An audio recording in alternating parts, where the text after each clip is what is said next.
يا أيها الناس اتقوا ربكم الذي خلقكم من نفس واحدة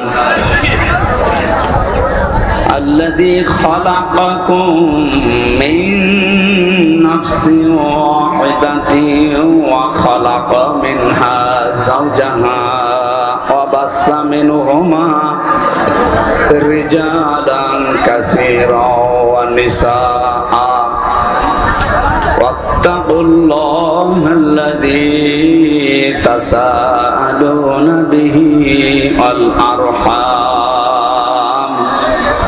إن الله كان عليكم رقيبا صدق الله العظيم.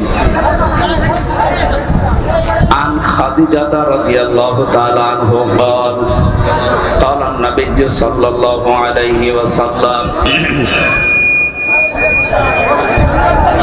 قالت خديجة رضي الله تعالى عنها كلا والله ما يخزيك الله أبدا إنك لتصل الرحم وتحمل الكلا وتكسب المعدوم وتقرع الضعيف وتعين على نوائب الحق إلى آخر الحديث رواه ابن ماجه وما زادهم إلا إيمانا وتسليما اللهم صل على سيدنا مولانا محمد وعلى آل سيدنا مولانا محمد আলহামদুলিল্লাহ। দিনের বেলা একটু গ্যাঞ্জাম হয়, তারপরেও গ্যাঞ্জাম বন্ধ করা লাগবে। কথা বলবেন না, যারা দাঁড়িয়ে আছেন দাঁড়িয়ে থাকেন, বসে আছেন বসে থাকেন, জায়গা পেলে শুয়ে পড়েন, কথা বলবেন না। এটা আমার অনুরোধ, যেখানে ছায়া পান ওই জায়গায় চলে যান, কথা বলবেন না। হ্যাঁ ছেলে, বললাম যে কথা বলবেন না, যা করেন করেন, ইশারা দেবেন, কথা বলবেন না।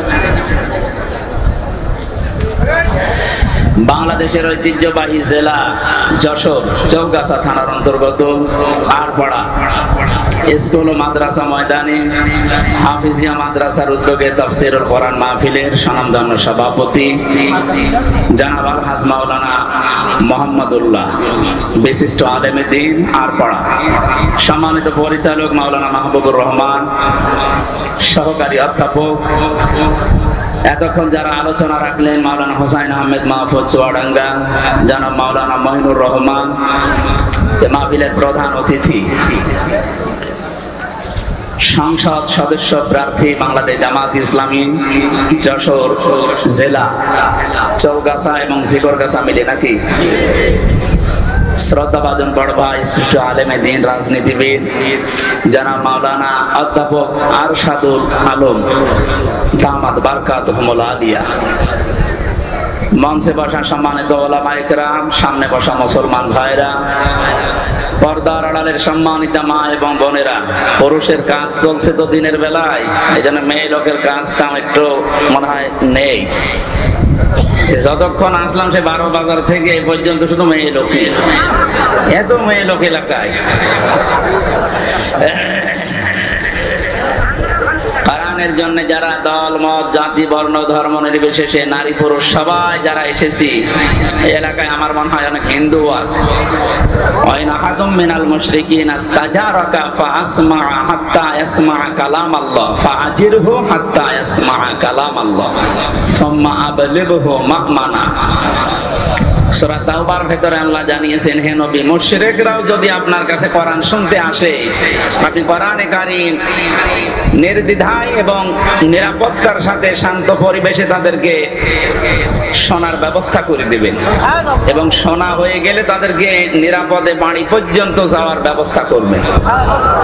বলেন তো, একটা অমুসলিম সেও কোরআনে কারীম যদি শুনতে চায়, তাকেও শুনিয়ে দেওয়ার ব্যবস্থা আল্লাহ করতে বললেন।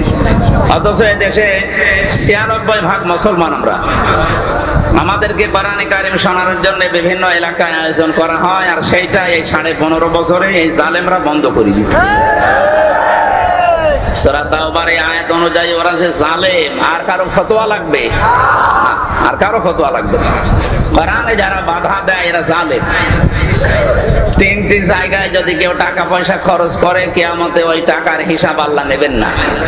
এক নম্বরে পৃথিবীতে নিজের আহার পরিবার, মা বাবা, স্ত্রী, সন্তান, এদের জন্য যদি কেউ টাকা পয়সা খরচ করে বৈধভাবে, অবৈধভাবে না, তাহলে ওই টাকার হিসাব আল্লাহর কাছে কিয়ামতে দেওয়া লাগবে না। দুই নম্বরে জিহাদের ময়দানে যারা কাজ করছে, এদের জন্য যদি কেউ টাকা পয়সা খরচ করে, আপনি যদি জিহাদে নিজে যেতে না পারেন, যারা জিহাদের ময়দানে আছে তাদের পেছনে আপনি খরচ করবেন। বাংলাদেশে এখন ন্যায় বিচার প্রতিষ্ঠার জন্য সবচাইতে বড় জিহাদ সামনে নির্বাচন। কারণ এই যে নির্বাচন, এই শব্দটা কোরআনে কারীম থেকে নেওয়া। ওয়াজতাবাকুম, আল্লাহ বলেন তোমাদেরকে আমি নির্বাচিত করি। যশোরবাসী, নির্বাচিত করা হয় যে পদ্ধতির মাধ্যমে, ওইটার নাম নির্বাচন। কথা বলেন না কেন? নির্বাচিত হতে হলে নির্বাচন ছাড়া এমনি এমনি হওয়া সম্ভব। যদিও 15.5 বছরে যারা হয়েছিল এমনি এমনি, ওরা নির্বাচন ছাড়া নিজেরা নিজেদেরকে নির্বাচিত করেছিল। এই জন্য আল্লাহর গজব পড়েছে। আল্লাহ বলছেন আমি তোদেরকে নির্বাচিত করব। লক্ষ লক্ষ নবীর উম্মত এই দুনিয়াতে ছিল, সবার ভেতর থেকে আল্লাহ আমাদেরকে নির্বাচিত করেছেন। এই কথাটা ঠিক নেই? দ্বিতীয় নম্বর এলাকায় হাজার হাজার লক্ষ লক্ষ মানুষ বাস করে। অন্তত এই 2 থানা মিলে ঝিকরগাছা, চৌগাছা 3.5 থেকে 4 লাখ মানুষ আছে শুধু ভোটার। কথা বলে না কেন? আর বাকি তো ছোটখাটো যারা আছে বাদই দিলাম 18 বছরের নিচে। প্রায় 7-8 লক্ষ মানুষ এই এলাকায় বাস করছে। সবার কানে এই আওয়াজগুলো কিন্তু পৌঁছিয়েছিল যে তাফসীর মাহফিল হবে যশোরের চৌগাছা, আড়পাড়া কলেজ এবং এই মাদ্রাসা ময়দানে। সবাই আসতে পারে না, কারণ সবাইকে আল্লাহ নির্বাচিত করেন নাই। কথা বুঝতেছেন? তাহলে নির্বাচিত ওদেরকে আল্লাহ করেন না, এই জন্য এই মানুষগুলো আসতে পারে না। ইচ্ছা থাকলেও তারা পারবে না, কারণ নির্বাচিত না, আমরা নির্বাচিত। এই জন্য আমরা এখানে আসতে পেরেছি। এটা বিশ্বাস করেন না আপনি? সূরা হজ 78 নম্বর আয়াতের মাঝে আছে ওয়াজতাবাকুম, আমি নির্বাচিত করি। যেহেতু আল্লাহ উম্মতদেরকে লক্ষ লক্ষ, এই ইকো কমিয়ে দেন, রিভাব দেবেন। যত নবীর উম্মত আল্লাহ পাঠিয়েছেন, বহু নবী আকাঙ্ক্ষা পেশ করেছিল। বিশেষ করে হযরতে মূসা কালিমুল্লাহ বলা হয়, হযরতে ঈসা রূহুল্লাহ বলা হয়। এত বড় বড় পাওয়ারফুল নবী আরজি করার পরেও তারা আমাদের নবীর উম্মত হওয়ার জন্য নির্বাচিত হতে পারেন না। একজন হয়েছেন হযরতে ঈসা, তিনি নবী হয়ে না উম্মত হয়ে আসবেন। আর আমরা বিনা দরখাস্তে আল্লাহ আমাদেরকে নিজের পক্ষ থেকে নির্বাচিত করে এই নবীর উম্মত বানিয়েছেন। এবং কোরআনে কারীম তার মুখের বাণী এটা শোনার জন্য, বোঝার জন্য এই ময়দানে নিয়ে এসেছেন। সুতরাং যারা নির্বাচিত হওয়া ছাড়া নিজেদেরকে নির্বাচিত বলে দাবি করতেন, আপনি মিথ্যাবাদী।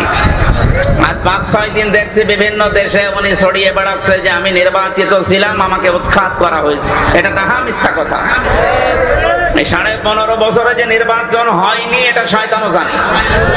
এই কথা বলেন না কেন?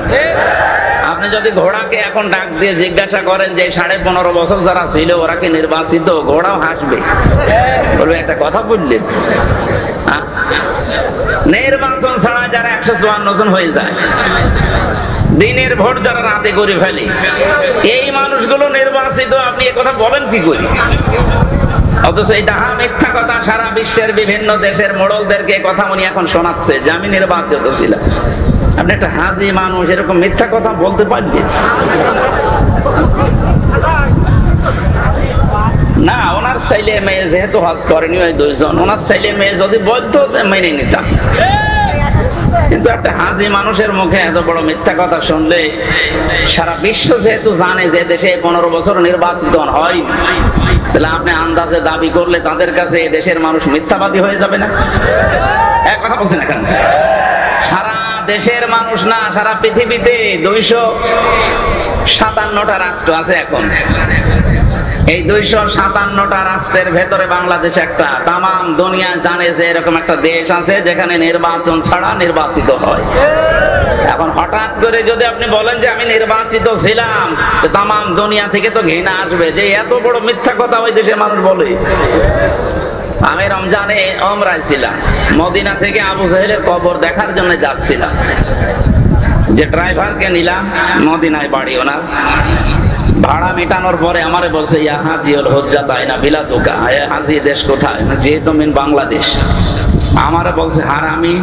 কি বললেন আপনি? হারামি বললেন আমারে? বলছে না আপনাকে বলি নাই, আপনার দেশে যে দায়িত্ব আছে ওরে বলেছেন। হ্যাঁ বলেন, আপনি বলেন, আমি আপনার সাথে আরো তাল দিচ্ছি।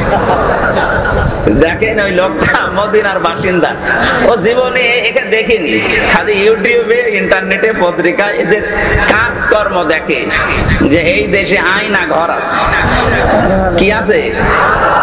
এটা যে কত বড় কঠিন জায়গা আপনি না দেখলে বিশ্বাস করতে পারবেন না। মুখের কথা বলে হয় না। আমি নিজে যেহেতু কয়েকদিন ছিলাম, আমি টের পেয়েছি একটা জীবিত মানুষকে মাটির নিচে, এদিকে মানে হয় 3.5 হাত আর এদিকে 1.5 হাত, এতটুকু একটা জায়গায়, তাও যদি এভাবে বসিয়ে রাখে বা শুয়ে থাকতে বলে তো মাইনে যাও। ওখানে লোহার রড দিয়ে ঘিরে দেওয়া আছে, লোহার রড, এতটুকু একটা কবরের মতো ঘর, লোহার রড দিয়ে এরকম ব্যারিকেড দেওয়া সামনে। এই পায়ের ভেতর দিয়ে হাত দিত, এইভাবে হাত দিয়ে এই সামনে লোহার ব্যারিকেড আছে যেটা, ওই লোহার সাথে হাতে তালা লাগিয়ে দিত। এই যে আমরা শুয়ে থাকি, এটা যে কত বড় নিয়ামত আমি ওই 10 দিনে টের পেয়েছিলাম। আমার সাথে মুফতি ফখরুল ভাই ছিল, নোয়াখালী বাড়ি, হাতিয়া। উনি দেখতাম 2 হাত 5 হাত একেবারে 60 হয়ে ঘুমিয়ে আছে। ভাই আপনি এমন করে থাকেন কি করে, এত আরাম পান? হামজা তোমার সাথে কি হয়েছে আমি জানি না, আমার সাথে এই হয়েছিল। আমার এইভাবে বেঁধে রাখতো, 2 মিনিট 5 মিনিট 10 মিনিট না, বছরের পর বছর 1.5-2 মিনিট সময় দিত পায়খানা করার জন্য, এই শেষ। সকালে কয়েকটা পচা ছোলা দিত, দুপুর বেলা দিত, বলছে কেউ মাখিয়ে দিয়েছে খাবার, পারলে খান না পারলে না খান, এইরকম খাবার দিয়ে যেত। আমিও কয়েকদিন খেয়েছিলাম। বলেন বাস্তবতা কোথায় নিয়ে ওরা ঠেকিয়েছে? আজ ওরা মানবতার কথা বলে, সবচাইতে বড় মানবতার শত্রু ওরা। ওদেরকে ডক্টর ইউনূস এমনি নিষিদ্ধ করছে ওদের কর্মকাণ্ডের জন্য। ওই শয়তানরা এখন শুনছি আজকে দিনের বেলায় আবার কি উল্টাপাল্টা শুরু করবে, ঠ্যাং ভেঙে ফেলা দরকার। মানবতার সাথে মহা কৌতুক 15.5 বছর ধরে করলেন। ওখানে কারো 3 বছর 5 বছর 7 বছর 8 বছর 10 বছর 14 বছরের লোকও আছে। ওদের এক একজনের নখ এত বড় বড়, চুল, এই দাড়ি, চুল, গোপ, মস আর সব চুল তো আছে, এত বড় বড় হয়ে গেছে। 24 ঘন্টা চোখ বাঁধা থাকে, এমনি মাটির নিচের অন্ধকার, এরপরে আবার লাইট জ্বালায় না সব সময়, তারপর আবার চোখ বাঁধা।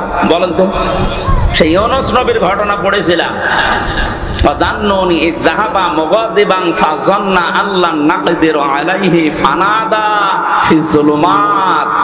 আল্লাহ বলেন আমি বহু অন্ধকারের ভেতরে ইউনূসকে রেখেছিলাম। কত অন্ধকার? ত্রিবিধ অন্ধকার। পানির নিচে একটা অন্ধকার, মাছের পেটে একটা অন্ধকার, আবার রাতের অন্ধকার। এই 3টা অন্ধকারের ভেতরে ইউনূসকে 40 দিন রেখেছিলাম। কয়দিন? বলেন বলেন। মনে তো মাছের পেটে ছিল, ঠান্ডা লাগতো, আর এখানে তো ঠান্ডা নেই, গরম মাটির নিচে। ফ্যান একটা আছে, মনে হচ্ছে কিয়ামতের ওই কোণে, এত দূরে ফ্যান দিয়ে রাখে। এই কঠিন অবস্থা পার করেছে মানুষ এই 40 দিন না, 2 দিন 5 দিন না, 14 বছর।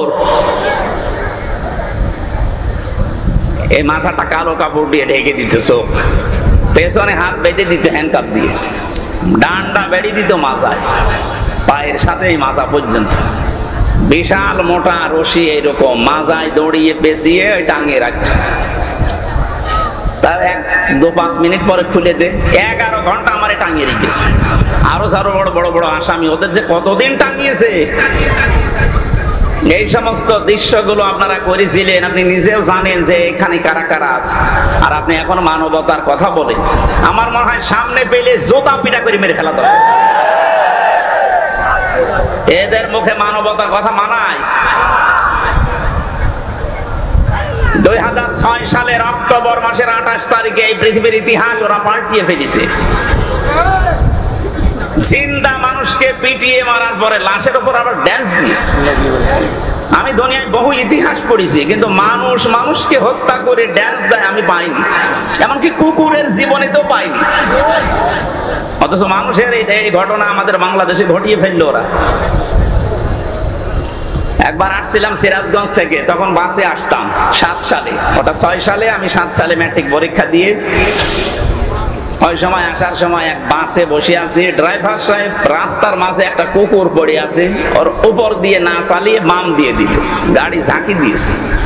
ডাক দিয়ে বললাম আপনি এরকম করলেন, এখনই তো উল্টিয়ে যেতাম। আমার বলছে দেখছেন না একটা মরা কুকুর পড়ে আছে, মানে তো মরা কুকুর, ওকে মারলেই কি আর না মারলেই কি। ড্রাইভার আমার দিকে ঘুরে বলছে হুজুর আপনি কি আসলে হুজুর নাকি বেশ ধরেছেন? কেন? আপনি কেমন হুজুর? আপনি দেখেন যে একটা মরা কুকুর পড়ে আছে, আমি ডবল করে গাড়ির চাকা চালিয়ে দেব, আমার বিবেক নেই। আপনার নাম কি? সুব্রত। কি মুসলমানের নাম? বলেন বলেন। এটা হিন্দু মানুষ। ওনার পেটে থাবা দিয়ে বললাম ভাই আপনি জাতিতে হিন্দু, আপনার ঈমান নেই কিন্তু আপনার বিবেক আছে। আপনার এই বিবেক থাকার কারণে মরা জিনিস যদিও নিকৃষ্ট কুকুর, তারপর আপনি ডবল করে আর মারতে পারলেন, আপনার বিবেক বাধা দিল।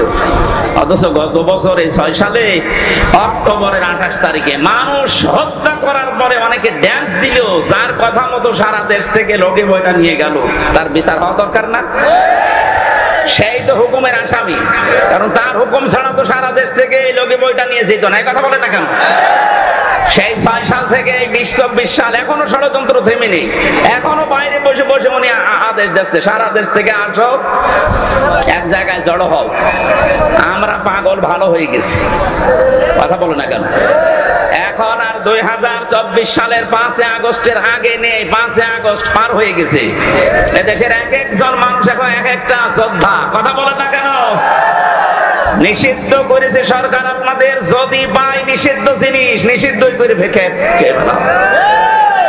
পুলিশের আইনজীবী জানিয়েছে যারা নিষিদ্ধ ওদের রাজনৈতিক কোনো অধিকার নেই, ওদের মিছিল মিটিং করার এক জায়গায় হওয়ার কোনো অধিকার নেই। অন্যান্য নিষিদ্ধ যারা তারা যেভাবে থাকে নিষিদ্ধ ওরাও থাকবে ওইভাবে। আপনি এইরকম পৃথিবীর ইতিহাস পাল্টিয়ে আবার বলেন আমি এক জায়গায় হব, আপনি হন তো এক জায়গায় দেখি। এখন আর এদেশে জামাত বিএনপি নেই, এখন সব আমরা মাজলুম। এক কথা বলেন না কেন? শুধু 14 দল বাদ দিয়ে সব আমরা মাজলুম। ওই 14 দলের ভেতরে 13 দল মাজলুম ছিল, কিন্তু ওরা সেইটা বুঝে খাওয়ার ধান্দা ছিল, এই জন্য ওগুলো মানবতার শত্রু। আমরা যারা বাকি যারা এই দেশে আছি, দল আমাদের মত আমাদের আলাদা থাকতে পারে, কিন্তু আমরা একটা মাজলুম। বলেন তো কি? আরো জোরে বলেন কি? এই মাজলুমদের উপরে যে দয়াটা আল্লাহ করলেন, এই দয়াটা আমরা যেন নষ্ট না করি। উহুদের ময়দানে আল্লাহ দয়া করে মুসলমানদের বিজয় দিয়েছিলেন, কিন্তু তারা বিজয়টা হারিয়ে ফেলেছিল। কথা বলেন না কেন? গনিমতের মাল পোড়াতে গিয়ে শেষ পর্যন্ত আসল জিনিস হারিয়েছে। কতগুলো মানুষ অতর্কিত ভাবে জীবন হারিয়ে ফেলল। আমার মনে হয় এখন উহুদের ময়দান বাংলাদেশে চলছে। আমরা যদি এখন এই ছোটখাটো বিষয় নিয়ে মনোমালিন্য করে বিভিন্ন উল্টাপাল্টা জিনিসে হাত লাগাই, ওরা যেহেতু বসে নেই, ওরা কিন্তু গপ করে আবার একটা কাজ করে ফেলবে, শেষে অনাকাঙ্ক্ষিত ভাবে দেশের হাজারো মানুষ আবার জীবন হারাবে। আমি টাচ দিলাম, আশা করছি আপনি বুঝেছেন। আল্লাহ আমাদের হেফাজত করুন, বলেন আমিন। আমি যে কথা তুলেছিলাম, জিহাদের ময়দানে যারা কাজ করছে, নির্বাচিত হওয়া লাগে নির্বাচনের মাধ্যমে, সেই পদ্ধতি আপনি নষ্ট করে ফেলেছিলেন। আমরা চাই আগামীতে এই দেশে নির্বাচনের মাধ্যমে আমরা নির্বাচিত প্রতিনিধি উপহার দেব। এক কথা বলে না কেন? যার যোগ্যতা আছে, আল্লাহ যাকে ভালোবাসে সে হয়ে যাবে, কিন্তু নির্বাচন হওয়া লাগবে। নির্বাচন না করে আন্দাজে নিজে নিজে ঘোষণা দেবেন আমি এমপি, আপনার লজ্জা করে না? 3.5 লাখ মানুষ 4 লাখ মানুষ রায় দেবে, আর আপনি নিজে নিজে ঘোষণা দিচ্ছেন আমি রাতের বেলা এমপি হয়ে গেছি। আমার তো স্বপ্ন দেখি কি অবস্থায় ছিলাম আমরা। বলে একটা দেশ, পৃথিবীর ইতিহাস ওরা পরিবর্তন করে দিয়েছে। 350 এমপি একবারে পালিয়ে যায়, পৃথিবীর ইতিহাস আমি পড়িনি, এবার পড়লাম। জাতীয় মসজিদের ইমাম পর্যন্ত পালিয়েছে। দেশটা কোথায় নিয়ে গিয়েছিল ওরা, মনে যা লাগতো তাই করত। আমার যদি দোষ থাকতো, আপনি আমার 3 বছর না, আপনি আমার 30 বছর আটক করে রাখেন, আমি স্বীকার করি। বিনা দোষে আপনি আমাকে বিনা কারণে নির্দোষ মানুষকে ধরে ধরে এভাবে জেলে আটকায়। আর এমন একটা ব্যবসা, বিনা পুঁজির ব্যবসা ওদের ছিল, মানুষ ধরিয়ে দিলে টাকা, মনে হচ্ছে টাকাও আমার কাছে পাই। আমারও যেদিন বাড়ি থেকে ধরে নিয়ে গেল, পরের দিন পেপারে ওরা নিজেরা দিলেও যে ওনারা আমরা চোরহাট থেকে ধরেছি, এটা মিথ্যা কথা, অথচ বাড়ি থেকে নিয়ে গেল। 200-250 মানুষ আমার বাড়িতে ওই সময়। পরের দিন সকালে তো সবার কাছে আপনারা মিথ্যাবাদী হয়ে গেলে, যে মিথ্যা দিয়ে শুরু, এর নিয়ে গেল বাড়ির 2 তলা থেকে, আর পেপারে দেখছে কি যে চোরহাট থেকে পেয়েছি, বাড়ি থেকে 18 কিলোমিটার দূরে। এই যে শুরু হয়ে গেল। পরের দিন বলছে আমার বাবারে যে আমরা 10 দিন রিমান্ডে নিচ্ছে, 10 লাখ টাকা দেন, নাই তো আমরা 50টা মামলা দেব। মনে হচ্ছে আমার বাবার কাছে টাকা পাই, সেই টাকা পাচ্ছে। প্রশাসনে এই অবস্থা ছিল না আগে? শুধু একটু দাড়ি টুপি, এর একটু নাম দিয়ে দেবে জঙ্গি, এ নাম দিয়ে ধরবে, 5 লাখ টাকা মনে হচ্ছে ওর কাছে আপনি পাইতেন, সেই টাকা ওর পরিবার থেকে নেবে। কোন জাহান্নামে আপনি এই দেশটাকে নিয়ে গিয়েছিলেন আপনি টের পাচ্ছেন? এখনো পর্যন্ত অনেক জালেম এই জালেমের বিপক্ষে স্ট্যাটাস দিচ্ছে। এগুলো মানুষ নামে একটা জানোয়ার, যারা জালেমের পক্ষে কথা বলে জানা শোনার পরেও, আপনি যদি জানেন যে লোকটা জালেম, এরপরেও যদি তার পক্ষে কেউ সাফাই গায়, নবী বলেন ও আমার উম্মত থেকে বের হয়ে যায়। বাংলাদেশে বহু মানুষ নবীর উম্মতের তালিকায় আর নেই, ওরা অলরেডি কাফের হয়ে গেছে।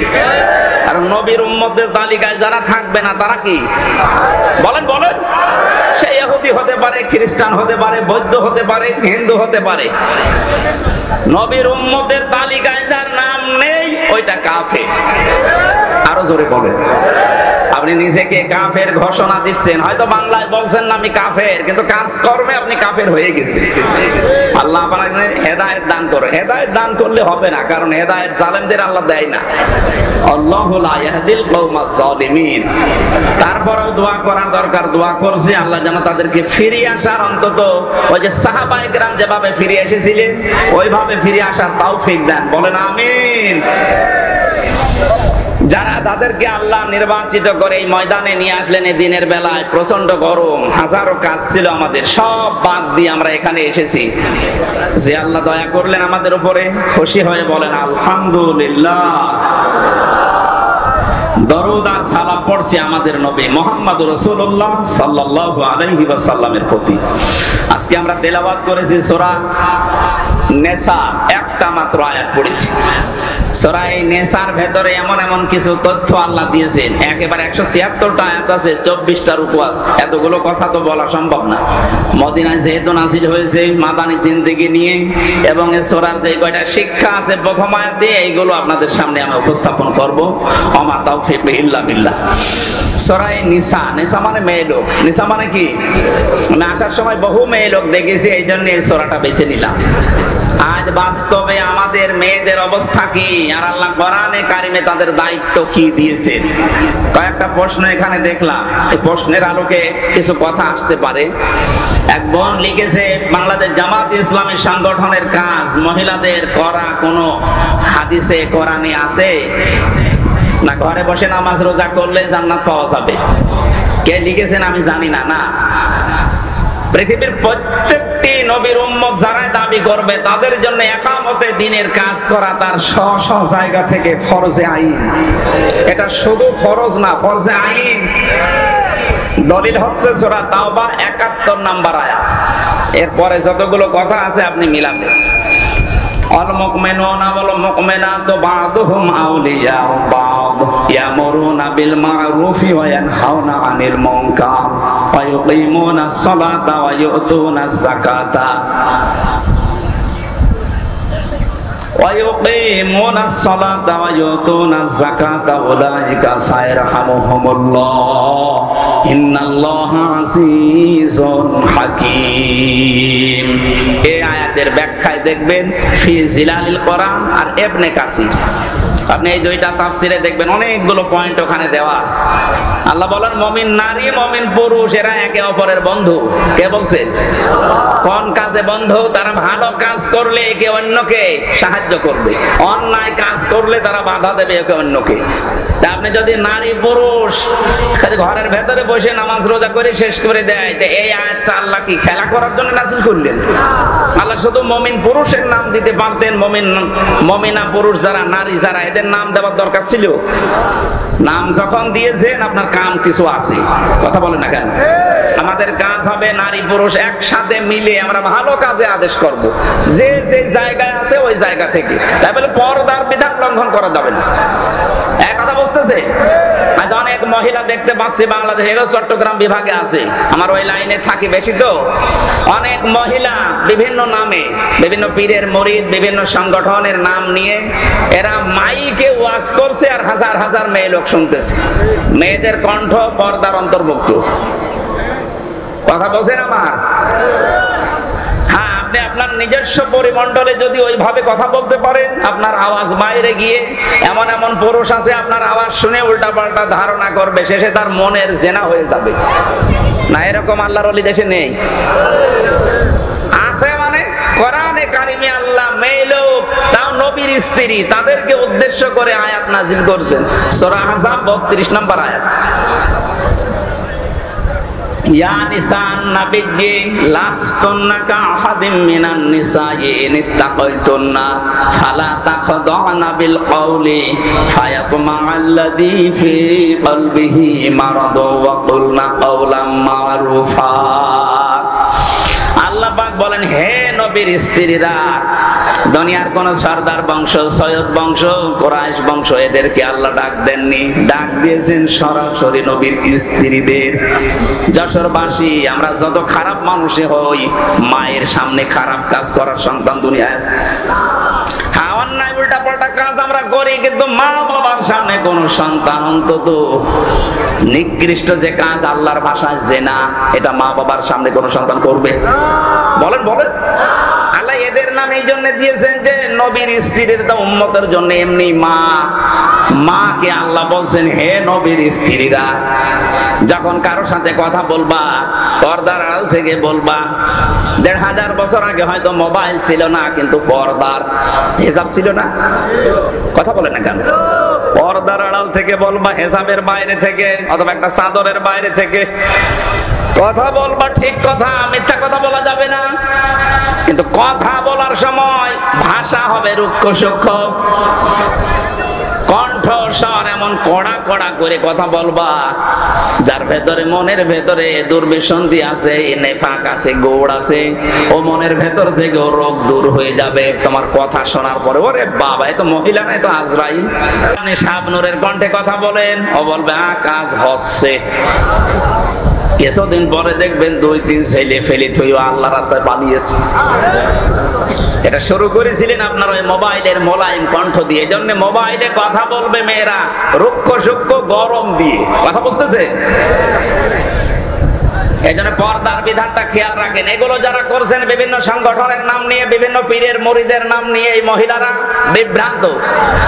তারা নিজেদের পরিমণ্ডলে যদি আলোচনা করে, কোরআন হাদিসের কথা বলে, জায়েজ আছে, তো মায়ের যেন আওয়াজ না যায়। মাইক নিয়ে আপনি ফাটিয়ে ফেলছেন।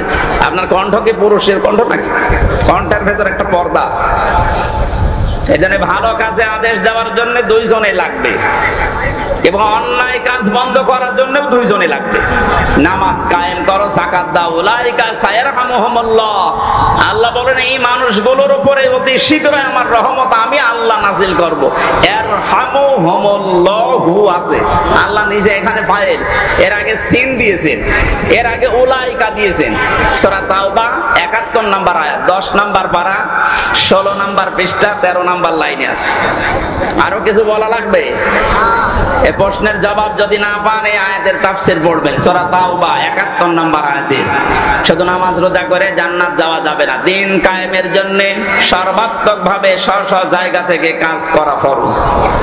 এটা নামাজ, রোজা, হজ, যাকাতের মতোই আরেকটা ফরজ। এক কথা বলেন না কেন? 2 নম্বরের প্রশ্ন দিয়েছেন, আগের যুগের মহিলারা এসব কাজ করেনি, তাহলে তারা জান্নাত যাবে না। কে বলেছে আপনাকে?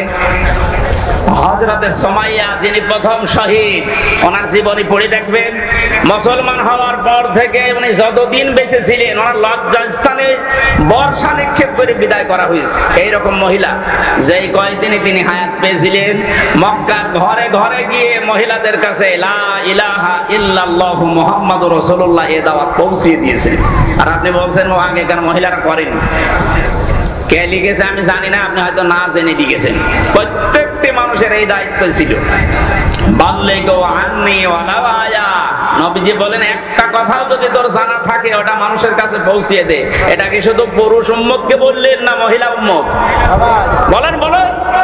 এখানে তো শুধু পুরুষের নাম নেই, বাল্লিগু বহু বচন, বাল্লিগু সবাই মিলে পৌঁছিয়ে দাও। এই সবার ভেতরে আপনি নেই। কথা বোঝার চেষ্টা করেন, এটা ক্লাস চলছে। বাল্লিগ না বাল্লিগু? বাল্লিগ দেয়নি, বাল্লিগু সবাই মিলে প্রচার করো।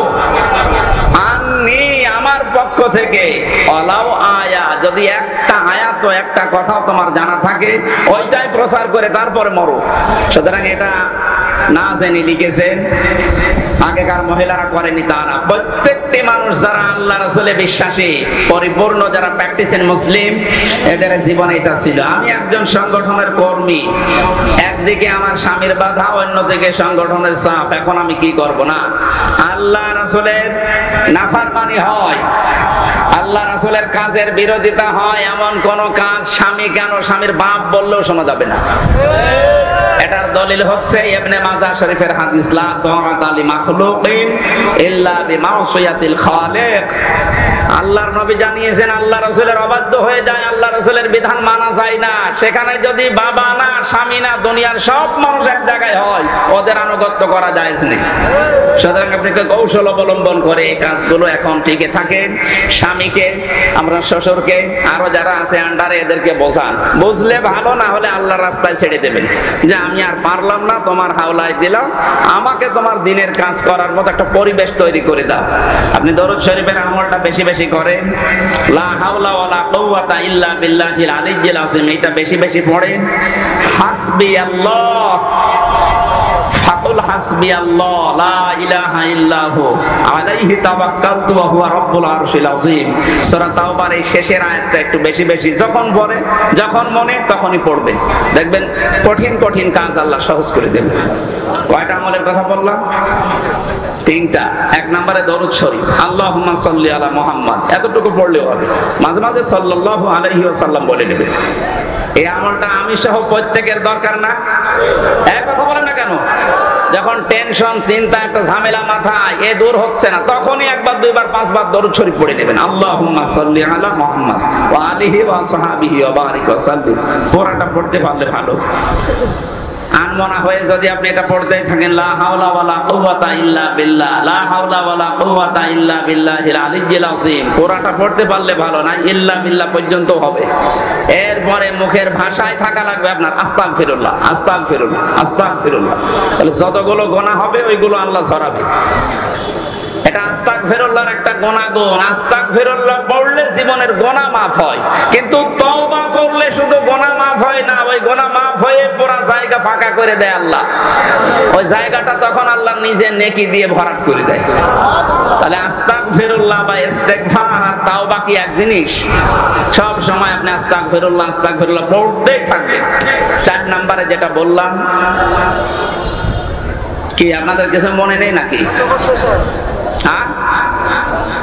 বিশ্বনবী মুহাম্মদুর রাসূলুল্লাহর জীবনে এইগুলো ছিল। নবীজি যেহেতু এই কাজগুলোর মাধ্যমে, সূরা তাওবার শেষের আয়াতটা খুব গুরুত্বপূর্ণ আয়াত, আল্লাহ আমাদেরকে মেনে চলার তৌফিক যেন দান করেন, বলেন আমিন। যশোরবাসী, এবার আমরা প্রবেশ করছি কোরআনে কারিমে।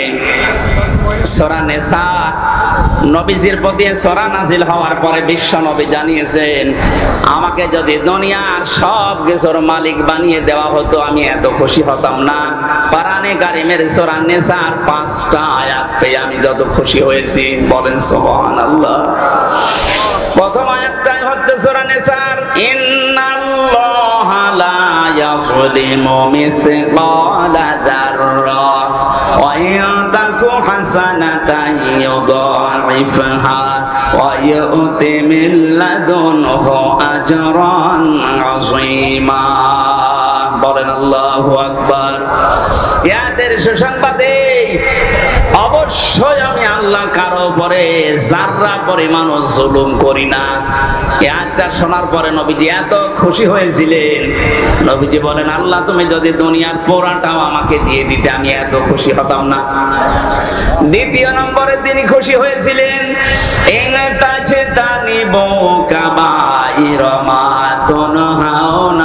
নুকাফির আনকুম সাইয়্যাতিকুম ওয়া নুদখিলকুম মুদখালান কারীমা। আল্লাহ বলেন যদি তোমরা বেঁচে থাকতে পারো বড় বড় কবিরা গুনাহ, বড় বড় অপরাধের কাছ থেকে ছোটখাটো অপরাধ যেগুলো হবে সগীরা গুনাহ, আমি আল্লাহ ওগুলো মাফ করে দেব। সুতরাং যশোরবাসী, আমি আমার কিতাবে বেশি 199টা বড় বড় গুনাহ আছে, কবিরা গুনাহ যেগুলো বলা হয়। ইমাম আয-যাহাবীর লেখা বইতে বেশি আমি 70টা। এই গুনাহগুলো থেকে কোনো মানুষ যদি নিজেকে মুক্ত রাখতে পারে, ছোটখাটো অপরাধ যেগুলো আমাদের জীবনে ঘটে যাবে আল্লাহ নিজের ইচ্ছায় মাফ করে দেবেন। বলেন সুবহানাল্লাহ। আজকে থেকে চেষ্টা চালাবেন। আমরা কয়েকটা সামনে যদি আসে বলবো। 3 নম্বরে নবীজি বলেন আমি খুশি হয়েছিলাম ওই আয়াতটা পেয়ে, শিরক সম্পর্কিত। ইন্নাল্লাহা লা ইয়াগফিরু আন ইউশরাকা বিহি ওয়া ইয়াগফিরু মা দুনা যালিকা লিমান ইয়াশা। অবশ্যই আমি আল্লাহ সব গুনাহ মাফ করে দেব বান্দার, কিন্তু শুধু শিরকের গুনাহটা আমি আল্লাহ মাফ করব না। এই ঘোষণা কার? এইটা খেয়াল করবেন। আল্লাহ রাব্বুল আলামিন শিরকের কথা বললেন। কাবা শরীফে যারা প্রবেশ করে কাবার এরিয়ার ভেতরে, আল্লাহ তাআলা তাদেরকে জানিয়েছেন ওমান দাখালাহু কানা আমিনা। কাবার চত্বরের এলাকায় যারা প্রবেশ করবে তাদেরকে আল্লাহ নিরাপত্তা দান করবেন। এই ঘোষণা কার? আরো জোরে।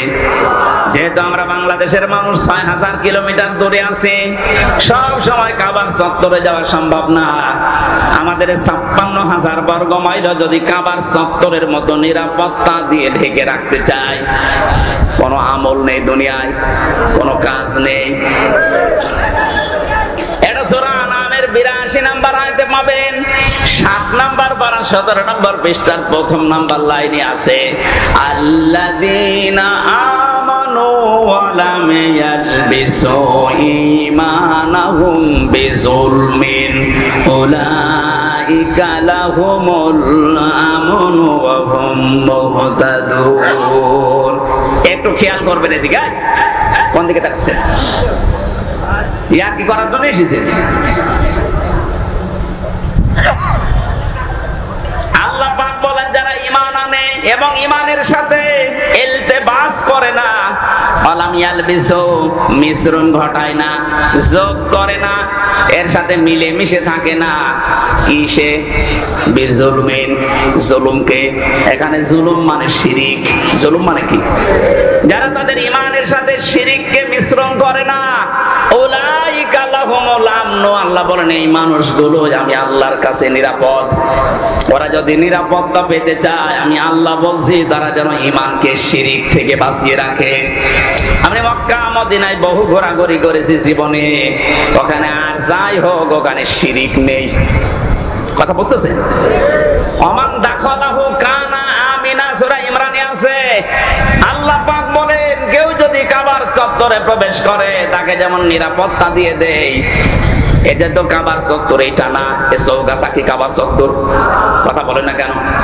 এই জায়গাটা তো কাবার চত্বরের মতো নিরাপদ বানানো লাগবে। বাংলার এই ৫৬,০০০ বর্গ মাইল যদি আমরা নিরাপত্তায় ঢেকে রাখতে চাই, কত রকমের হুমকি আমাদের উপরে। বাইরের দেশের হুমকি, প্রতিবেশীদের হুমকি। এক কথা বলছে না কেন? এই যে বঙ্গোপসাগরের হুমকি, কত হুমকি আমাদের সামনে, কত বিপদ।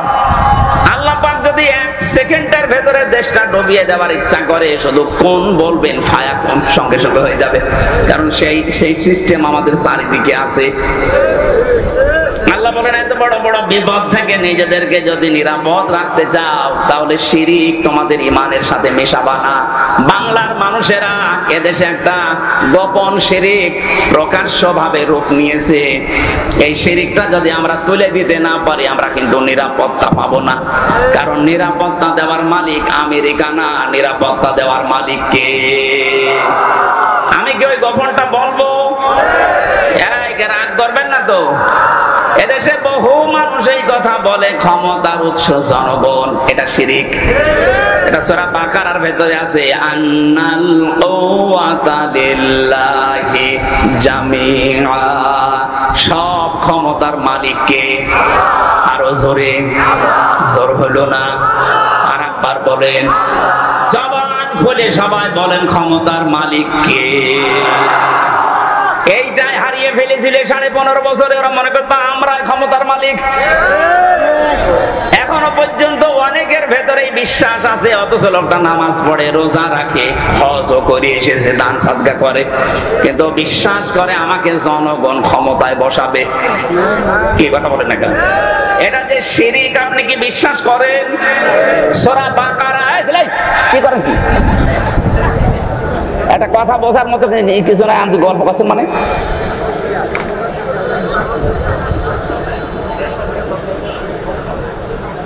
যে গুরুত্বপূর্ণ বিষয়টা টাচ দেয় খুব ভালো করে খেয়াল করেন।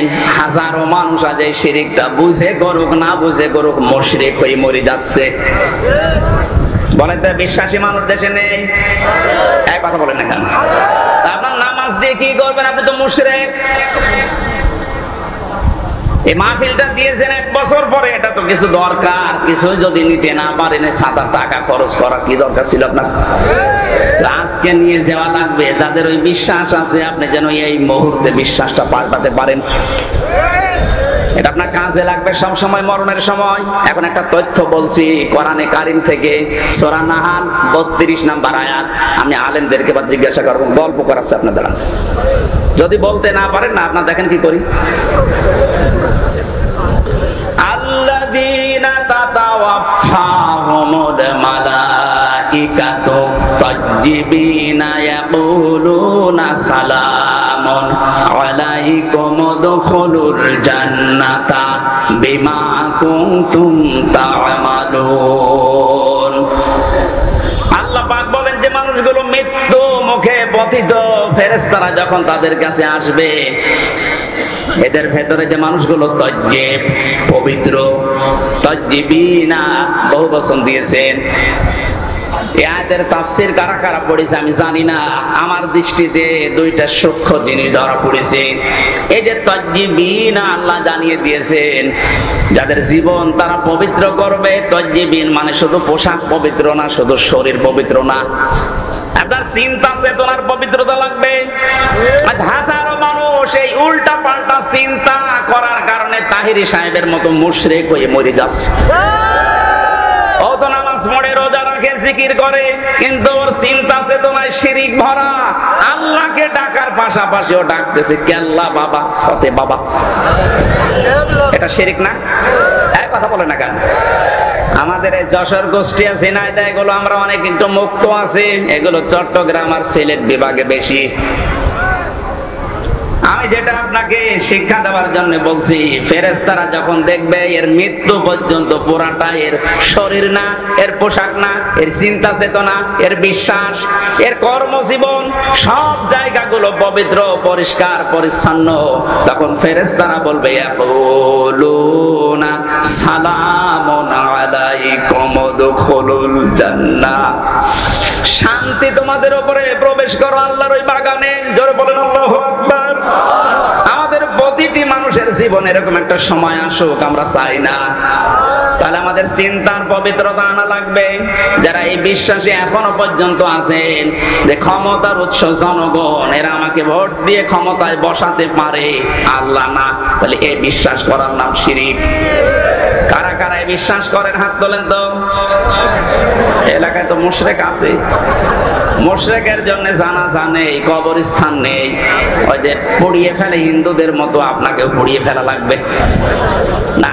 কয়েকজনের আছে আমি জানি, যাদের আছে তারা পাল্টাবেন। এই মুহূর্তে এই শিরকটা বাংলাদেশ থেকে আমরা তুলে দিতে চাই, এটা লাইভ চলছে, সারা দুনিয়া শুনতেছে। ক্ষমতার উৎস কে বলেন তো? এই জবান খুলে বলবেন ক্ষমতার উৎস কে?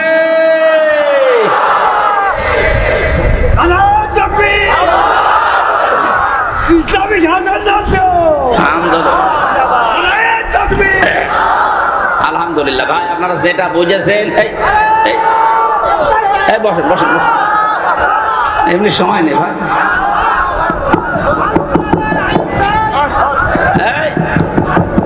বসেন বসেন বসেন, তোমার পাগলের খাড়া করে দিলেন। আরে জামা ধরে বসা না, আবেগ চলে এসেছে তো। আলহামদুলিল্লাহ, আপনি কথা বুঝতেছেন তো নাকি আন্দাজে বসে আছেন? এই যে বিশ্বাসটা যাদের আছে, সে যে দলের লোক হোক, ওই বিশ্বাস ওখান থেকে পাল্টাবেন। ক্ষমতা আমাকে জনগণ দিতে পারে না, দিতে পারে কে? যদি ওই বিশ্বাস করেন কোরআনের অনেকগুলো আয়াত আপনি মানেন না, কুলিল্লাহুম্মা মালিকাল মুলকি তুতিল মুলকা মান তাশা, এটাও আপনি মানেন না। এজন্য আজকে থেকে বিশ্বাস পাল্টিয়ে বাড়ি যাবেন নাকি? যদি এই বিশ্বাস পাল্টিয়ে শিরক মুক্ত জীবন এই দেশে আমরা গঠন করতে পারি, আল্লাহ বলেন উলাইকা লাহুমুল আমন। এই যে এইভাবে এই আঙ্গুল আল্লাহ এই যশোর চৌগাছা আড়পাড়ার দিকে এভাবে দেখিয়েছে, এই যে এই মানুষগুলোকে আমি আল্লাহ নিরাপত্তা দেব। সুবহানাল্লাহ বলতে পারেন না? কাবার চত্বরে নিরাপত্তা দেবেন কে? এটা তো আর কাবার চত্বর না, এটা তো বাংলাদেশ। এখানে নিরাপত্তা পেতে হলে অবশ্যই শিরক মুক্ত জীবন তৈরি করা লাগবে। 15.5 বছরে অনেকে জাতিকে শিরক যুক্ত করার জন্য চেষ্টা চালাচ্ছিল, আল্লাহ আমাদেরকে বাঁচিয়েছেন। মানে আমরা যদি এখন না বেঁচে আবার শিরক আরম্ভ করি, নিরাপত্তা থাকবে দেশে? 4 নম্বরে বিশ্ব নবী বলেন, আমি সবচাইতে বেশি খুশি হয়েছি আল্লাহর কোরআনের সূরা নিসার আয়াতটা পেয়ে, ওয়ালাউ আন্নাহুম ইয়াযলামু আনফুসাহুম জাউকা ফাস্তাগফিরুল্লাহা ওয়াস্তাগফারা লাহুমুর রাসূল লাওয়াজাদুল্লাহা তাওয়াবার রহিমা। আল্লাহ বলেন, কোন মানুষ যখন নিজের উপরে জুলুম করে, তখন এই মানুষটা নিজে নিজেকে ফিরিয়ে নিয়ে আসে, অথবা আপনার কাছে হে রাসূল তারা এসে তাদের গুনার এই শিরকের এই জুলুমের কথা স্বীকার করে, বলে হে নবী আপনি আমার জন্য ক্ষমা চান। এখন যেহেতু নবী নেই, এই 15.5 বছরে যারা জুলুম করেছেন নিজের উপরে, নফসের উপরে, মানুষের উপরে, জনগণের উপরে, এই জুলুম করার পরে আপনি ফিরে আসবেন নিজে নিজে অনুশোচনা নিয়ে, অনুতপ্ত হয়ে। শুধু এতটুকু আল্লাহ বলেননি, ফাস্তাগফিরুল্লাহা ওয়াস্তাগফারা লাহুমুর রাসূল, তারা নিজেরা তো নিজে ক্ষমা চাইবে, হে নবী আপনার কাছেও তারা আসবে যে আপনিও আমাদের জন্য ক্ষমা চান। নবীজি এখন নেই, নবীর নায়েব আছে, উত্তরাধিকারী নায়েবে রাসূল। কথা বলেন না কেন? এই পৃথিবীতে যারা জ্ঞান পেয়েছে, ইলম পেয়েছে, যারা আলেম, এরা নবীর নায়েব, স্থলাভিষিক্ত। এদের কাছে যে আপনি শুধরাবেন যে কি করে এই গুনাহ মাফ করা যায়, মুক্ত হওয়া যায়, আপনি আমার কাছে আসেন, আমি আপনাকে বলে দেব যে এইভাবে গুনাহ মাফ চাইতে হবে। আপনি আল্লাহর কাছে দোষ করেছেন, আস্তাগফিরুল্লাহ পড়েন, মাফ হয়ে যাবে। এটা হামজার কাছে যদি দোষ করে থাকেন, আস্তাগফিরুল্লাহ হবে না, ওটা হামজার কাছে বলা লাগবে। সুতরাং 15.5 বছরে যাদের দ্বারা মানুষের ব্যবসা বন্ধ হয়ে গেছে, যারা চাঁদাবাজি করেছেন, যারা গুম খুনের সাথে জড়িত, যারা মিথ্যা মামলা দিয়ে, মিথ্যা সাক্ষী দিয়ে মানুষের জীবন নষ্ট করে দিয়েছেন, যারা আয়নাঘরের সাথে জড়িত, তারা আস্তাগফিরুল্লাহ কাজ হবে না, ওদের কাজ করতে হলে অবশ্যই তার ক্ষতিপূরণ দেওয়া লাগবে। আমার ক্ষতিপূরণ 32 লাখ। আমার এই 3টা বছর থেকে শুরু করে আমাকে ধরার পরে আপনি 10 লাখ টাকা নিয়েছিলেন মিথ্যা আশ্বাস দিয়ে যে আমরা 50টা মামলা দেব, যদি 10 লাখ টাকা দেন আর দেব না। টাকাও নিয়েছেন, মামলাও দিয়েছেন, তাহলে ডবল জুলুম। এমনি মিথ্যা মামলা, এর উপর আবার টাকা নিলেন, এর উপর কথা ঠিক রাখলেন না, ওরা জুলুমের উপরে। 3 বছর আপনি আমার ফাঁসির কন্ডেম ছেলে তালাবদ্ধ করে যোগাযোগ বিচ্ছিন্ন করে রেখে দিলেন। আমি তো নিজেও জানি না আমার ছেলে মেয়ে আমার বউ বেঁচে আছে কিনা আমি জানি না। ওই কারারক্ষীদের মাঝখানে খবর নিতাম, ওই একদিন খবর দিলে 14 দিন পরে ডিউটি, তখন বলতো যে ওরা বেঁচে আছে। আপনি ওরা মোবাইলেও কথা বলতে দিতেন না, সরকারিটাই সবাই থাকবে একভাবে, আর আমি আর মাওলানা মামুনুল হক থাকবো আর একভাবে। কেন, আমি কি করেছিলাম? কোরআনের কথাগুলোই তো ব্যাখ্যা করে করে বলতাম, তাছাড়া আমার কোনো দোষ আপনি পেয়েছেন? কয়েকদিন আগে মামলা খারিজ হয়ে গেছে, আদালত বলছে না এর কোনো সম্পৃক্ততা নেই, একেবারে নির্দোষ, এর কোনো দোষ এই মামলার সাথে আমরা পাইনি। তাহলে মানে নির্দোষে দেশের বিচার ব্যবস্থা থেকে পেয়েছি। এরপরও এই কষ্টটা আপনি কেন দিলেন আমাকে?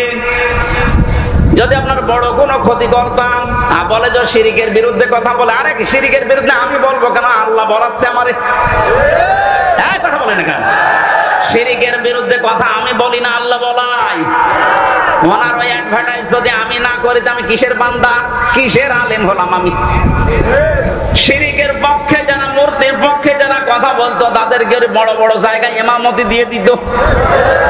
মডেল মসজিদের ইমাম তুই, জাতীয় মসজিদের ইমাম তুই, এরকম বহু ঘোষণা আমিও পেয়েছিলাম। রিমান্ডে প্রথম যে 7 দিন, 3 দিনের দিনে আমাকে বলেছিল যা যা বলতে বলি এটা যদি বলতে পারেন আপনি কি চান, আকিস গ্রুপে চাকরি করেন, আরো বড় জায়গায় লাগিয়ে দেব। ওই সময় যদি ওদের কথা মতো লিখে দিতাম যে ঠিক আছে বাবা, শাহজালাল সব হালাল, 3 বছর না 3 দিনও আমার জেলখানায় থাকা লাগতো না। বলেন তো সত্যি করে আমি কি করেছিলাম আপনার কোনো ক্ষতি? আপনি কেন বারবার আমার ফাইল আটকিয়ে রাখতেন?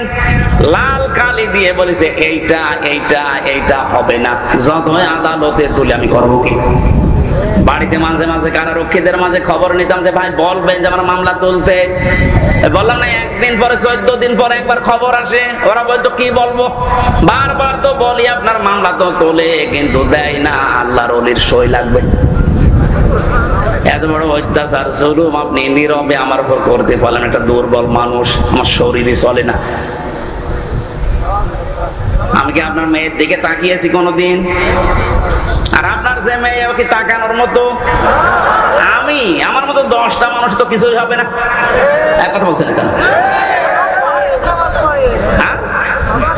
এইরকম মেয়ের দিকে আমি তাকাবো কি করে? আমার যেটা আল্লাহ দিয়েছে ওইটাই তাকিয়ে শেষ করতে পারছি না। কিছুই পাননি দোষ, অথচ বিনা কারণে আমার জীবন থেকে এই 32 লক্ষ টাকা প্রায় আমার বাবা, আমার চাচা এদের কাছ থেকে নিলেন। আমারও এভাবে কষ্ট দিয়ে 3টা বছর নষ্ট করলেন। কত মাহফিল নেওয়া ছিল সবগুলো ধ্বংস করে দিলেন। আর আপনি এখন আস্তাগফিরুল্লাহ পড়বেন, আল্লাহ মাফ করে দেবে। আল্লাহ কি ওই রকম নাকি? আল্লাহর কাছে দোষ করেছেন, ওইটা আল্লাহর ব্যাপার। আপনি নামাজ পড়েননি, মাফ চান, উনি মাফ করে দেবে। রোজা রাখেননি, যদি বলেন আমার ভুল হয়ে গেছে, উনি মাফ করে দিলেও দিতে পারে, আবার শাস্তি দিলেও দিতে পারে। কিন্তু বান্দার কাছে যদি কোনো অপরাধ করে থাকেন, ওই অপরাধের শাস্তি নেওয়ার জন্য তার কাছে স্বীকার করা লাগবে আর তার ক্ষতিপূরণ দেওয়া লাগবে, নয়তো আপনার মাপ নেই। কোন মানুষ যখন মানুষ হত্যার সাথে জড়িত হয়ে পড়ে, অমাইয়াতুল মুমিনাম মুতাআম্মিদান ফাজাযাউহু জাহান্নাম খালিদান ফিহা ওয়া গাদিবাল্লাহু আলাইহি ওয়া লা'নাহু ওয়া আ'আদ্দা লাহু আযাবান আযীমা। সূরা নিসার 93 নম্বর আয়াতে আছে, কোন মানুষ যদি কোন মুমিনকে হত্যা করে ফেলে তার শাস্তি 4টা। কয়টা? আরো জোরে বলেন। 1 নম্বরে তার পুরস্কার হিসাবে আল্লাহ তাকে জাহান্নামে দেবেন। 2 নম্বরে সে চিরকাল থাকবে। 3 নম্বরে আল্লাহ নিজে রেগে থাকবেন। 4 নম্বরে তার উপরে লানত দেবেন। 3732 জন মানুষ আপনি 5 তারিখের আগ পর্যন্ত মেরেছেন, আপনি নিজে মেরেছেন, আপনার হুকুমে মারা হয়েছে। কথা বলেন না কেন? তাহলে এদের সাথে যারা জড়িত এই হত্যার সাথে, অধিকাংশই তো মুমিন মুসলমান নরনারী ছিল। এই কথা বলেন না কেন? রংপুরের শহীদ আবু সাইদ, নাম শুনে বোঝা যাচ্ছে না? নবীর সাহাবীর নাম সাইদ। যতগুলো মানুষের নাম আমি পেয়েছি, ইয়ামিন ভাই, বনিয়ামিন, ফয়সাল, এই সমস্ত নামগুলো সব মুসলিম। এদের আর কিছু না থাকে ঈমান আছে। মুসলমান হত্যা করলে প্রথম শাস্তি তাকে জাহান্নামে আল্লাহ দেবে। সুতরাং এই মানুষগুলোর সাথে যারা জড়িত ছিলেন আপনি বিশ্বাস করে নিতে পারেন যে আপনি জাহান্নামী। 2 নম্বরে আপনি কয়দিন পরে বের হয়ে আসবেন না, সে সুযোগ নেই। অনেকে মনে করে আমি যাব, কয়দিন না থাকলাম, একটু গোতা কাতা খালাম, এরপরে বের হয়ে সুন্দর করে গোসল করবো, হাউজে কাউসার থেকে আগে হামজা ছিলাম, ডবল হামজা হয়ে যাব। ইয়ার কি মারা জিনিস না? আমি কোরআনে কারীম থেকে কয়েকটা দলিল বলছি, যারা এই যে ইচ্ছা করে করে এভাবে হত্যা করলেন তাদের কোরআনে কারীম তাদের সম্পর্কে জানিয়েছে। এটা সূরা জুমারের ভেতরে আছে, এটা 19 নম্বর আয়াত সূরা জুমারের। আফামান হাক্কা আলাইহি কালিমাতুল আযাব আফা আনতা তুনকিযু মান ফিন্নার। আল্লাহ পাক বলেন, যে ব্যক্তির উপরে দণ্ডাদেশ কায়েম হয়ে গেছে, আমি যার ব্যাপারে সিদ্ধান্ত নিয়েছি যে ও জাহান্নামে যাবে। এই যে সূরা নিসার 93 নম্বর আয়াতে সিদ্ধান্ত কার? ওমাই ইয়াকতুল মুমিনা মুতাআম্মিদান, যে ব্যক্তি কোনো মুমিন হত্যা করবে ফাজাযাউহু জাহান্নাম, মাঝখানে ফা দিয়েছেন। কি দিয়েছেন? কেন? ফা 19টা অর্থে ব্যবহার হয়। যারা বালাগাত মানতেক পড়েছে তারা জানে এখানে 13 নাম্বার একটা কায়দায় আমি পড়েছি, ফা ব্যবহার করা হয় এর পুরস্কার হিসাবে, জাযা হিসাবে। আগে যে কাজ করেছেন ওর পুরস্কার আল্লাহ দেবেই দেবে। সুতরাং যারা মুমিন হত্যার সাথে জড়িত, ডাইরেক্ট ইনডাইরেক্ট, এক কথা বলা লাগবে। আপনি হয়তো বলছেন, কই আমার হাতে তো পিস্তল ছিল না, আমি তো মারি নাই। আরে ভাই, আপনার নির্দেশ মতোই তো লগি বইটা গেছে। এই যশোরের চৌগাছার কোন পাগলা কোথায় এর কামড় দিয়েছে, কোন কারণে এখান থেকে ঢাকায় লগি বইটা নিয়ে যাবে? আপনার হুকুমে গেছে। তার মানে হুকুমের আসামি পরোক্ষ, প্রত্যক্ষ আপনি। এই ফাটা আল্লাহ এই কারণে দিয়েছেন, এই পুরস্কার হিসাবে তাদের প্রথমে আমি জাহান্নামে দেব। আর এখানে বললেন আফামান হাক্কা আলাইহি কালিমাতুল আযাব, যাকে শাস্তি দেব বলে আমি সিদ্ধান্ত নিয়ে ফেলেছি, আমি রায় দিয়ে দিয়েছি, বিচার করার পরে ফাইনাল সিদ্ধান্ত জানিয়ে দিয়েছি তুই জাহান্নামী। আফা আনতা, এরপরও ফা দিয়েছেন। হরফে ইস্তেফহাম, প্রশ্নবোধক চিহ্ন, ইন্টারোগেটিভ সেন্টেন্স। আফা আনতা, হে নবী আপনি কি পারবেন? কাকে বলছে? নবীকে। কাকে? বলেন বলেন। আফা আনতা, আপনি কি পারবেন তুনকিযু মান ফিন্নার, ওই লোকটাকে জাহান্নাম থেকে বের করে নিয়ে আসতে? আপনি যে ধান্দায় আছেন আমি নবীর উম্মত, আপনি তো উম্মতই নেই। কথা বলেন না কেন? এখানে নবীকে আল্লাহ বলছেন আফা আনতা তুনকিযু মান ফিন্নার, আপনি কি পারবেন ওই লোকটাকে জাহান্নাম থেকে বের করতে? তার মানে নবী যদি না পারে, হামজার খবর আছে? ও মনে করছে না বাইতুল মুকাররম আমার মন মতো ইমাম আছে, ও দোয়া করবে। একজন দোয়া করেছিল, আল্লাহ বঙ্গবন্ধুকে যারা মেরেছে তাদের সবাইকে তুমি জান্নাত দিও। দোয়া করাটা উল্টে গেছে। এটা তো একটা গেল, এরকম 27টা আয়াত আছে কোরআনে কারিমে। জাহান্নামে আল্লাহ যাদেরকে দেবে খেলাধুলা করার জন্য না, 2 দিন পরে পরে আপনাকে বের করে করে আবার সুন্দর করে হাউজে কাউসার দিয়ে গোসল করে দিয়ে দেবে। তাহলে তো দুনিয়ায় কেউ গোনায় ছাড়বে না, ও মনে করবে যা করি করি, নাই 10 বছর থাকলাম, 10 বছর পরে যখন বের হব একেবারে কালো হয়ে যাব হাড়ির তলার মতো। কিন্তু একবার গোসল করলে তো আবার আগের হামজা আবার 100 গুণ চেহারা ফিরে যাবে, আমার আর কোনো অসুবিধা নেই। ও জীবনে কোনোদিন গোনা ছাড়বে? বলেন বলেন। এই যে যারা ইচ্ছা করে করে মানুষগুলো মারলেন, একটা কবিরা গুনাহ। নবীজি এমনি তো খুশি হয়নি যে যারা বড় বড় কবিরা গুনাহ থেকে বেঁচে থাকতে পারবে তাদের ছোট গুনাহ আল্লাহ মাফ করে দেবে। ওয়ানুদখিলকুম মুদখালান কারীমা, একটা সম্মানজনক জায়গায় আল্লাহ তাদেরকে পৌঁছিয়ে দেবে, তার নাম জান্নাত। তার নাম কি?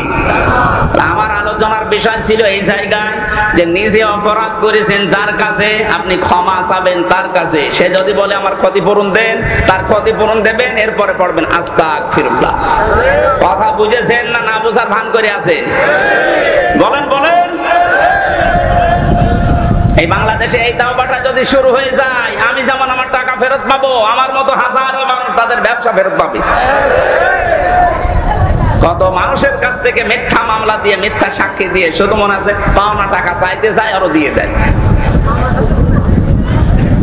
এর এরপরের আয়াত ছিল নবীজি বলেন 5 নাম্বার আয়াত আমি যেটা সবচাইতে বেশি খুশি হয়েছি জানো, অমাইয়া আমাল সুআন আও ইয়াজলিম নাফসাহু সুম্মা ইয়াস্তাগফিরিল্লাহ ইয়াজিদিল্লাহ গফুরুর রহিমা। বলেন আল্লাহু আকবার। এটা সূরা নিসা 110 নম্বর আয়াতে আছে, যে কেহ দুষ্কর্ম করে অথবা স্বীয় জীবনের উপর অত্যাচার করে অথবা আল্লাহর নিকটে সে ক্ষমা প্রাপ্তি হয়, সে আল্লাহকে ক্ষমাশীল এবং করুণাময় দেখতে পাবে। জোরে বলেন সুবহানাল্লাহ। এই 5টা আয়াতের ভেতরে লক্ষ লক্ষ কথা লুকিয়ে আছে তাফসীরে ইবনে কাসিরে। নবীজি আনাচ্ছেন আমি যা খুশি হয়েছি 5টা আয়াত পেয়ে, তাম দুনিয়া আল্লাহ আমাকে দিয়ে দিলেও এত খুশি আমি হতাম না। সেই সূরার প্রথম আয়াত পড়েছি, মেয়েদের আলোচনা আজকে আয়াতের ভেতরে আছে। আমার কি সময় বেশি হয়ে গেল? শেষ করে দেব? মেয়ে লোক বহু দেখলাম, এই জন্য ওদের সম্পর্কে আজকে আয়াত পড়েছি। নেশা মানে মেয়ে লোক। নেশা মানে কি? আল্লাহ রাব্বুল আলামিন ইরশাদ করেছেন, ইয়া আইয়ুহান নাস, হে মানব মণ্ডলী, ইত্তাকুল, ভয় করো, রব্বাকুম, তোমাদের রবকে, আল্লাযী খালাকাকুম মিন নাফসিন ওয়াহিদা, যিনি তোমাদেরকে বানিয়েছেন একটা মাত্র মানুষ থেকে, খালাকা মিনহা যাওজাহা, তার নিজের কাছ থেকে তার স্ত্রীকে আল্লাহ বানিয়েছেন, তার পাঁজরে বাম পাঁজরের একটা হাড় দিয়ে, বাসসা মিনহুমা রিজালান কাসীরা ওয়া নিসা, সেখান থেকে তিনি ছড়িয়ে দিয়েছেন বহু পুরুষ এবং বহু নারীদেরকে। আত্তাকুল্লাহ, আল্লাহকে ভয় করো, আল্লাযী তাসালুনা বিহি ওয়াল আরহাম, যার নাম নিয়ে তোমরা একে অন্যকে বিয়ে শাদী করো, কিছু চাও তার কাছে যার নাম নিয়ে। ইন্নাল্লাহা কানা আলাইকুম রাকিবা, অবশ্যই আল্লাহ তোমাদের জন্য তত্ত্বাবধায়ক। কি বলছেন? তত্ত্বাবধায়ক। এই যে তত্ত্বাবধায়ক সরকারের জন্য এখন অনেকেই আহ্বান জানাচ্ছে অন্তর্বর্তীকালীন সরকারের কাছে। এই শব্দটা কোরআনে কারিমে আছে, রাকিব। রাকিব মানে তত্ত্বাবধায়ক। আমরা এটা চাই, কারণ তত্ত্বাবধায়ক না হলে যার মাধ্যমে হবে মানুষের মন মানসিকতা এত সংকীর্ণ, ওরা টেনে টেনে এই কাজী রকিবউদ্দিনের মতো, হাবিবুল আওয়ালের মতো টেনে টেনে নিয়ে আবার ওদের পাশ করিয়ে দেবে। আল্লাহ যেহেতু নিজে তত্ত্বাবধায়ক, এবার আয়াতের মাঝখান থেকে যে 7টা শিক্ষা আমরা বের করতে পারি, মেয়েদের জন্য 4টা, পুরুষদের জন্য 3টা। আমার মনে হয় আপনারা বিরক্ত হয়ে যাচ্ছেন নাকি? যারা চলে যাচ্ছে এরা কারা? সকালে এসেছে, বসাব পায়খানার জন্য গেলে যাবেন, আর বিড়ি খাওয়ার জন্য হলে যাবেন, কারণ যশোরে তো বিড়ি বানানো হয়, ওটা না খেলে এই দেশ চলবে কি করে? আল্লাহ ডাক দিয়েছেন এখানে শুধু ইমানদারকে না, ইয়া আইয়ুহান নাস, হে মানব মণ্ডলী। আমরা মানুষের ভেতরে আছি না জানোয়ার হয়ে গেছি? মানুষ নেই আমরা? নারী পুরুষ যারা আমরা এখানে এসেছি সবাইকে আল্লাহ উদ্দেশ্য করছেন, ইয়া আইয়ুহান নাস। শুধু মুসলমান ইমানদারকে আল্লাহ ডাক দেননি, হিন্দু খ্রিস্টান বৌদ্ধ এলাকায় যারা আছে, মানুষ পদবাচ্যে যারা বিবেচিত, সবাই আয়াতের মুখাতেব। আল্লাহ সবাইকে ডাক দিয়ে বলেছেন আমাকে ভয় করো, ইত্তাকু। এই শব্দটা কি? আমি বাংলাদেশ, ভারত আর পাকিস্তানের বহু জায়গায় গিয়েছি, ঘুরেছি, সারা জীবনের এই 33 বছরে শুনছি তাকওয়া তাকওয়া তাকওয়া। কি এটা? কি খাওয়া লাগে? আল্লাহর ভয়। আল্লাহর ভয়টা কি আমরা জানি। আল্লাহর ভয় মানে জড়সড় হয়ে সুবহানাল্লাহ সুবহানাল্লাহ পড়লাম, আল্লাহর ভয় না। তাকওয়া শব্দের ব্যাখ্যা জানা দরকার আধুনিক ভাবে। সে জন্মের পর থেকে তাকওয়া শব্দের ব্যাখ্যা বিভিন্ন কায়দায় আমি শুনেছি, আমার মন মতো ব্যাখ্যা এখনো পর্যন্ত আমি পাইনি। কয়েকদিন আগে একটা ডিকশনারি থেকে দেখলাম যে হ্যাঁ, এটা একটু মিলতেছে। আপনারা শুনবেন না? নবীজির কাছে এক সাহাবী এসে বললেন, হে নবী, আমি সফরে যাচ্ছি, আপনি দয়া করে আমাকে কিছু পাতেহের কথা বলেন যে কি কি জিনিস আমি নেব। নবীজি তাকে প্রথমেই বললেন, তুমি পাথেয় হিসাবে নিয়ে যাও তাকওয়া। কি? আল্লাহর ভয়। আল্লাহর ভয়। আমি সফরে যাচ্ছি, আল্লাহর ভয় আমার আছে, আবার আমি কি নেব? নবীজি যেটা বোঝাতে চেয়েছিলেন ১৫০০ বছর আগে, হয়তো আমরা এখন অনেকে ক্লিয়ার না, এখন আস্তে আস্তে জট খুলতেছে। বিশ্বনবী জানাতে চেয়েছিলেন, সাহাবী তুমি যখন সফরে যাবে, সফর তো একটা কঠিন কাজ, ওখানে যাওয়ার জন্য যে শিক্ষা দরকার ওই শিক্ষাটা আগে নাও, ওখানে যাওয়ার জন্য যে প্রশিক্ষণ দরকার ওই প্রশিক্ষণটাও নাও, তারপরে সফরে যাও। এইটার নাম তাকওয়া। আজ আমরা আল্লাহর ভয় অর্জন করতে চাই, কি এটা? এই দুনিয়া চালাতে হলে আল্লাহর ভয় লাগবে, সংসার চালাতে হলে আল্লাহর ভয় লাগবে, পরিবার চালাতে হলে আল্লাহর ভয় লাগবে, সমাজ রাষ্ট্র চালাতে হলে আল্লাহর ভয় লাগবে, আন্তর্জাতিক বিশ্বের জন্য আল্লাহর ভয় আরো বেশি লাগবে। তাহলে আল্লাহর ভয়টার প্রধান অর্থ হচ্ছে যেখানে যাবেন, যেই জায়গায় বসবেন, ওই জায়গাটার শিক্ষা এবং প্রশিক্ষণ ভালোভাবে আয়ত্ত করে কাজটা আরম্ভ করবেন। কথা বলে না কেন? আজ দেখেন যিনি পালিয়ে গেছে উনি কিন্তু এই তাকওয়ার বিভিন্ন ফর্মুলা দিচ্ছে। ওনার তাকওয়ার ফর্মুলা কি? ওখান থেকে বিভিন্ন কায়দায় মানুষের ভেতরে ভয় ঢোকানোর জন্য, এই পৃথিবীকে বিশেষ করে বাংলাদেশকে অস্থিতিশীল করার জন্য, দেশটাকে চোরমার করে দেওয়ার জন্য বিভিন্ন পলিসি তিনি ওখান থেকে পাঠাচ্ছেন। ওখান থেকে বলে দিচ্ছে অমুকের অমুকের লিস্ট করে রাখো, অমুকের অমুকের বাড়ি ঘরে হামলা চালাও, আগুন লাগাও, ট্রাম্পের ছবি নিয়ে আগুন লাগিয়ে দাও, তাহলে ট্রাম্পকে দেখাতে পারবো যে এই দেশে আপনার বিরোধী লোক আছে, তখন অন্তত কিছু করা যাবে। শয়তানি বলতে দেখেছেন? যদিও এগুলো শিক্ষা না, প্রশিক্ষণ না, ওরা নিজেরা এগুলো বানিয়েছে। আমরা যেহেতু আল্লাহর পথে আল্লাহর বান্দা, আমাদের তাকওয়া হবে। সামনের বাংলাদেশকে গড়তে হলে আন্তর্জাতিক ভাবেও তাকওয়া অবলম্বনকারী মানুষ দরকার। আন্তর্জাতিক জীবনের একটা আয়াত আল্লাহ কোরআনে নাজিল করেছেন, সূরা মায়েদা, এটা 6 নাম্বার পারার 16 নাম্বার পৃষ্ঠার 1ম নাম্বার লাইনের 51 নাম্বার আয়াতে আছে। আন্তর্জাতিক জীবন আপনি কিভাবে পলিসি মেকিং করবেন, এই জায়গায় আল্লাহ এই কথাগুলো আমাদেরকে শিখিয়েছেন। ইয়া আইয়ুহাল্লাযীনা আমানু লা তাত্তাখিযুল ইয়াহুদা ওয়ান নাসারা আউলিয়া। জোরে বলেন আল্লাহু আকবার। আমি দলিলগুলো লম্বা করতে পারছি না, আমার মাগরিবের পরে আলোচনা আছে খুলনা, এই জন্য ওখানে যাওয়া লাগবে। মিয়া গোলাম পরওয়ার সাহেব ওখানে উপস্থিত আছেন, ওই জায়গায় যে আলোচনায় বসা লাগবে, মাগরিবের পড়ার সময় বেশি নেই। এই আয়াতের ভেতরে যে শিক্ষাগুলো একটা একটা করে বলতে গেলে অনেক সময় দরকার। আমার একটা মাহফিল আছে পাশের থানাতে। এর পাশে কোন থানা? কালীগঞ্জ না, এইদিকে কোটসাদপুর না, যে মহেশপুর। মহেশপুরে আমার মাহফিল আছে আসর থেকে মাগরিব পর্যন্ত, জলিলপুর মাদ্রাসা। 8 তারিখে সামনে মাসের 8 তারিখে আছে, আর বেশি দিন নেই। ওখানে 8 তারিখে জলিলপুর, এই যে আব্দুল হাই মাওলানা আছে না, উপজেলা চেয়ারম্যান ছিল, ওনার মাদ্রাসায় মহেশপুর জলিলপুর। আমি দাওয়াত দিয়ে গেলাম। ওখানে নারীদের উপরে আমি কথা বলবো, কারণ দিনের বেলা মেয়ে লোক হবে আমি জানি। আজকে যেহেতু আগে থেকে সময়গুলো চলে গেছে বলতে পারলাম না। ওই দিন যদি দেখা হয়, সম্মানিত মা বোনরা, আমি আজকে ক্ষমা চেয়ে নিচ্ছি। ওখানে দেখা হবে, আপনাদের সাথে কথাও হবে। আজকে সৃষ্টি জগতের একটা সূচনা নিয়ে এই সম্পর্কে একটা বই আমার লেখা আছে, আল্লাহ কিভাবে তৈরি করা শুরু করেছিলেন। আমার ওই বইটা যাওয়ার সময় নিয়ে যান, ওখান থেকে এই তথ্য অনেক পাওয়া যাবে। গাড়িতে আছে, হয়তো আগামীতে আসলে কথা বলবো ইনশাআল্লাহ। আল্লাহুম্মা আমিন। লা ইলাহা ইল্লা আনতা সুবহানাকা ইন্নী কুনতু মিনাজ জালিমিন। আল্লাহ তাআলা, তোমার কোরআনে কারীম থেকে যে কথাগুলো শোনার চেষ্টা চালাচ্ছিলাম, আমল করার তৌফিক দাও। সওয়াবগুলো নবীজির রওজায় পৌঁছিয়ে দাও। দুনিয়ার মাটির নিচে যারা ঈমান নিয়ে ঘুমিয়ে গেল, এদেরকে মাফ করে দাও। মা বাপ যারা হারিয়ে ফেলেছে, আল্লাহ মা বাপকে মাফ করে দাও। এ মাহফিলের আয়োজন করতে গিয়ে তোমার যে বান্দারা কষ্ট স্বীকার করেছে, আমি দেখলাম বহু যুবকেরা, প্রায় 100 জন যুবক চেষ্টা চালাচ্ছে মাহফিলটা বাস্তবায়নে। এই যুবকদেরকে যে মা পেটে নিয়েছে, মায়ের পেট ধন্য বানিয়ে দাও। যে বাড়িতে এসে বসেছিলাম, ওই আলেমকে কবুল করো। আল্লাহ তার মা বাবাকে তুমি মাফ করে দাও। মাহফিলের প্রধান অতিথি অতিথি অধ্যাপক আরশাদুল আলম, আল্লাহ তোমার গোলামকে মেহেরবানি করে কোরআন বুকে নিয়ে সংসদে যাওয়ার তৌফিক দাও। যত অতিথি এখানে এসেছে আল্লাহ অতিথিদেরকে মঞ্জুর করো। তুমি জানো 3টা বছর জেলখানায় থাকাকালীন আমার মারাত্মক রোগ শরীরে, আমার কণ্ঠে এখন আর সাপোর্ট করতে চাই না, আমার শরীরেও সাপোর্ট করে না। তোমার কাছে আমি কুদরতি ভাবে তোমার কুদরতি পা ধরে ভিক্ষা চাই, আমার শরীরকে আগের অবস্থায় আবার ফিরিয়ে দাও।